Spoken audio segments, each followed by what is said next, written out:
કેન્દ્રીય ગૃહમંત્રી અમિત શાહ તમિલનાડુના પ્રવાસે મીનાક્ષી મંદિરમાં કરી પૂજા અર્ચના. ભ્રષ્ટાચાર મામલે ડીએમકે સરકાર પર કર્યા પ્રહાર. 2026માં તમિલનાડુ અને પશ્ચિમ બંગાળમાં એનડીએની સરકાર બનવા અંગે વ્યક્ત કર્યો વિશ્વાસ.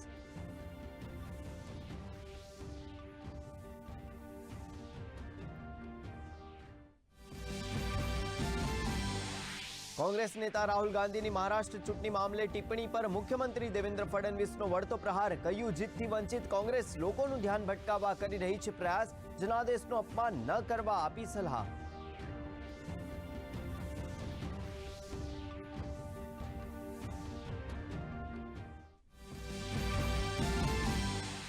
ઓપરેશન સિંદૂર આઉટરીચ કાર્યક્રમને વૈશ્વિક સ્તરે મળી રહ્યું છે સમર્થન. ભારતીય સાંસદ પ્રતિનિધિ મંડળે અમેરિકા ખાતેથી આતંકવાદ વિરુદ્ધ આપ્યો સંદેશ. તો રવિશંકર પ્રસાદના નેતૃત્વવાળું સર્વદળીય પ્રતિનિધિ મંડળ આજે સ્વદેશ પરત ફર્યું.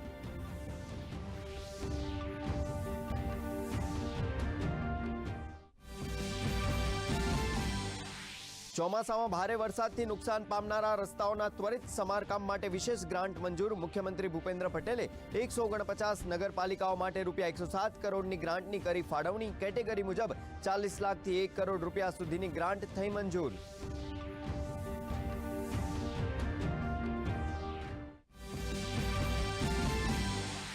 બિલીમોરા રિંગ રોડ એપ્રોચનો આઇકોનિક રોડ તરીકે કરાશે વિકાસ. કેન્દ્રીય મંત્રી સી આર પાટીલે બિલીમોરાને અત્યાધુનિક સ્પોર્ટ્સ કોમ્પ્લેક્સ સહિત વિવિધ વિકાસ કાર્યોની આપી ભેટ. નાગરિકોને કેચ ધ રેન કાર્યક્રમમાં જોડાવા કર્યો અનુરોધ.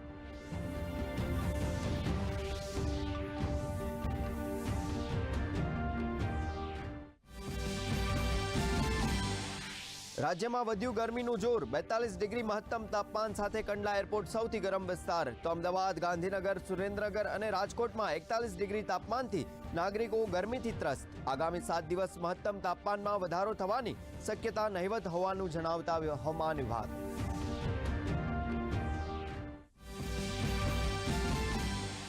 બનાસકાંઠા જિલ્લાના કાણોદર ગામના ખેડૂતનું નવતર સંશોધન. ખેતરમાં છાણિયું ખાતર પાથરવા વિકસાવ્યું નવી જાતનું મશીન.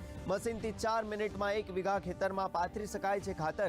દેશની બહાર અન્ય દેશોમાં પણ વધી રહી છે મશીનની માંગ.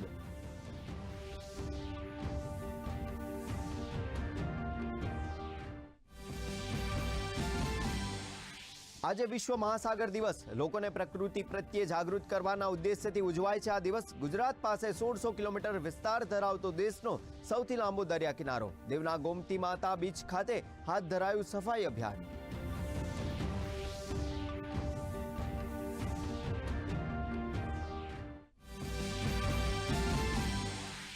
ઉનાળુ વેકેશનને પગલે રાજ્યના પર્યટન સ્થળો પર પર્યટકોની ભારે ભીડ. 1 મહિનામાં 1 લાખ પર્યટકોએ લીધી સ્ટેચ્યુ ઓફ યુનિટીની મુલાકાત. તો ગિરિમથક સાપુતારા ખાતે આહલાદક વાતાવરણથી પર્યટકોમાં છવાઈ આનંદની લહેર.